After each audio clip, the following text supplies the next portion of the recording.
All right, ladies and gentlemen, it's time for the Malzberg panel. You thought it would never get here, but it's here. Joining us on the panel for the first time, Ashley Intartaglia, Director of Operations for the Victory Group. And I don't know how Barack Obama would feel about her group, because we know he doesn't like the term victory when it comes to us winning wars. C. Edmund Wright, our buddy, author of WTF, How Karl Rove and the Establishment Lost Again. Also, you read him, of course, at Breitbart and American Thinker and all those great places. Welcome to both of you. Let me start this one. I don't mean to throw you guys a curve here, but Maria Harf was at it again today. She was on Morning Joe.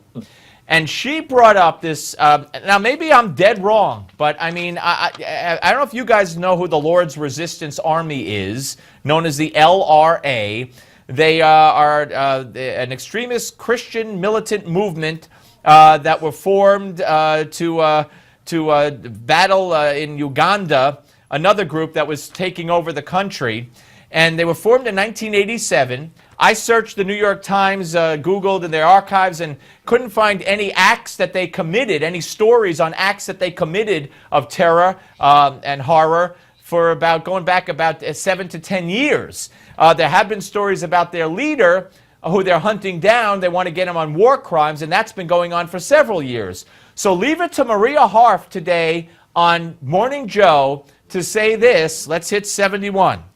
This is not, you're absolutely right, Mike, this is not just a threat in one place. If you look at the Lord's Resistance Army and Kony, Joseph Kony, I don't remember people talking about that as much anymore, but that's a Christian militant group.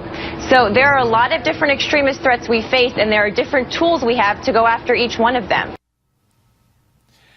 They came up somehow, Ashley, with a Christian extremist group, and if that, they did research, and if that's the best they could do, I mean, what is going on here?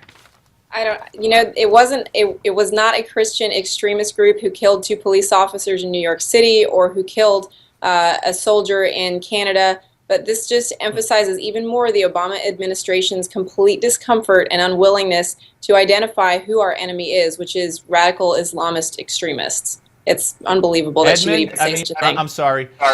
Edmund, I expected that if they couldn't come up with this group, she would have said, how come nobody's talking about Timothy McVeigh anymore? Yeah, well, it's interesting, Joe. My wife and I have a nonprofit and a few business interests in Uganda, and I've never heard of the LRA, the Lord's Resistance Army, or whatever it is.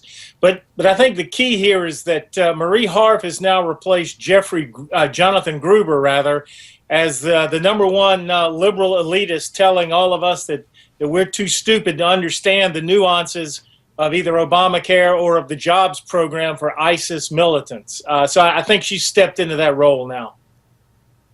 Yeah, she stepped in. It is really a proper language. Let me take it to another story here that I haven't seen this anywhere except on FoxNews.com. The FBI is looking at a Valentine's Day attack near Detroit, where the suspect in these Detroit area stabbings asked the victims before he stabbed them if they were Muslim. If they were not Muslim, he stabbed them. Now, I don't know. I mean, I try to keep up on the news, but I haven't seen the president's statement saying, as I said the other day, erroneously in trying to make the attack in North Carolina against the Muslim students into a hate crime. I haven't seen the president say, let me reiterate that nobody should be attacked for their religious beliefs or how they look or how they worship, Ashley. Well, it's funny. The president will be very picky and choosy about what he chooses to go on TV and make a personal statement about. The slaying of the 2 college students was one that he stepped up and said something about. But ironically, again, going back to his discomfort in identifying people committing these lone wolf attacks as radical Islamists, he will probably continue to remain silent on this issue, and that's unfortunate because we need him, and I think it would send a very strong message if he came forward and said something about this, that we're not going to tolerate it, and he's not doing that. Edmund, I wouldn't hold our breath, right?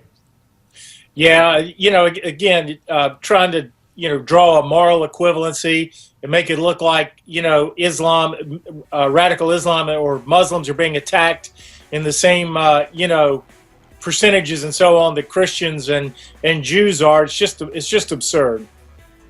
Right, the FBI's own statistics bear that out. All right, we're coming back. Part 2 of the panel with Ashley and C. Edmund Wright. Don't go away.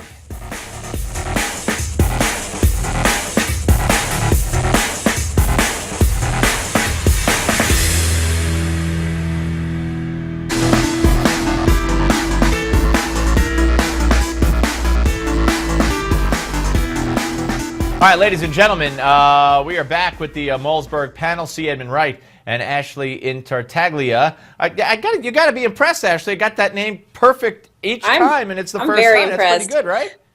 You Yeah, did well, thank great. you. I don't like to brag. All right, Edmund, you have an update for us though on the Christian terror group that Maria Harf made sure she brought up today, the Lord's Resistance Army. Yeah, my wife is actually familiar with them. I texted her, and it's not a Christian group, Steve. It's more of a cult. They kind of kill people. They're genocidal. They're a bad news outfit. They're being wiped out now, but they sort of kill in the name of dark spirits. It's not any organized religion, and certainly not Christianity. Yeah, they do have African kind of. I want to get the. Well, I'll find the term. It was kind of like a voodoo magic kind of thing going for them as well. And again, yeah, they're bad news what they've done in the past. But the reason nobody's talking about them, Maria, is because who's heard of them in the last 5, 6, 7, 8 years? They haven't done anything that's been reported on. Anyway, let's move on. We have a problem here, folks, where. We have Syrian refugees that Obama's letting into this country, and now counterterrorism officials are very concerned that embedded in those Syrian refugees, because we don't know who the heck they are, could be ISIS members, could be Al-Qaeda members, and we're welcoming them into this country, and we have no way of knowing, Edmund. Yeah, well, no reason to worry, Steve. We saw the nice bureaucrat, who kind of looked like Marie Harf, by the way, from the Bureau of Refugees, Migration, and Population. What is that? But anyway, our bureaucrat from the Bureau of Refugees, Migration, and Population assured us they know how to see who's a terrorist and who's not. So, Steve, nothing to worry about. Nothing to worry about, Ashley, right? I'm not worried at all, because once they get here, we're just going to give them a job, and they're not going to want to blow us up anyway. So I don't know what anybody's It's fine. Let them all in. A job. Only a if job, they come a through business. the southern border. Yeah, but here, exactly. now get this one. Get this one also on the immigration front. The Obama administration is telling Customs Border Patrol agents on a busy stretch of the U.S.-Mexican crossing, they don't have to arrest intoxicated drivers. Now, my God, the Department of Homeland Security issued the advisory which informs agents in Tucson, Arizona sector that they have 3 options if they encounter suspected drunk drivers. Detain them at the request of local law enforcement, detain them without involvement of another agency, or let them go. Ashley, this is insane. It is insane. And a couple points on this. One, it seems like every time you go online and you start reading news stories, there's more and more stories popping up in different towns all over the southern part of the United States of illegals who have been involved in drunk driving, either pulled over or accidents. Unfortunately, even in May of 2014, there was a really severe accident where a veteran police officer from Arizona was killed in a head-on collision with an illegal immigrant who was driving drunk. Now, there's 2 things here. One, knowing that a police officer was one of the casualties of a situation like this, I would be hard-pressed to hear that anybody who's a Border Patrol agent would be okay letting anybody go who is stopped for drunk driving, and I'd be even more disappointed if a story like that ever popped up. Beyond that, what kind of a message is coming down from the administration that, well, we have all these laws and you're supposed to abide them, but now we're just going to pick and choose, and you can kind of follow these laws, or you can just choose to look the other way and let somebody go. That's a really horrible message to send to law enforcement and to the people of this country. So I'd be curious their rationale on that. Edmund, it sounds like the Obama policy, though, on laws, doesn't it? But yeah, it's actually worse than that, Steve. In the memo, Homeland Security said don't arrest drunk drivers. That's your best chance of getting sued. Well, who's suing them? It's all the attorneys the Obama administration sending down there to keep them from being deported. This is absolutely a contrived situation. It's a vicious cycle. It's sick. See Edmund Wright, Ashley Intartaglia, who's with the Victory Group. Thank you very, very much. When we come back, ladies and gentlemen, it's Gimme 5 next.